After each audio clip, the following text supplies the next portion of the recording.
oh, mga idol, nandito naman tayo, mag-spray tayo ng mais.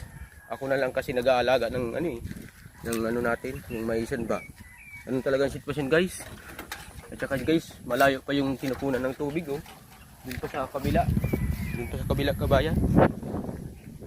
Ganun talaga yung kabayan ng sitwasyon natin.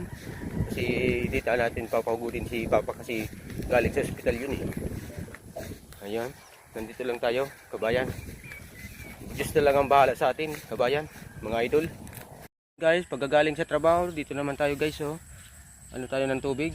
Kasi malayo pa yung natin, tubig. Ayun guys oh. Sipag lang tiyaga guys. Kasi ganun talaga eh.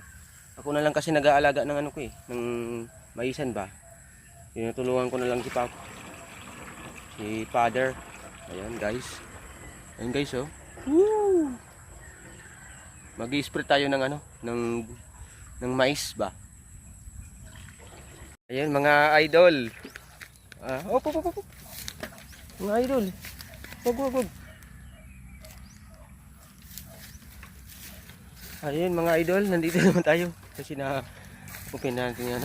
Mag-spray tayo ng maisan ba. Malayo pa kasi yung natin eh. Yung kinukunan ng tubig. Pero okay lang kahit malayo. Guys, mga idol. Ayan guys, nandito na tayo guys sa maisan.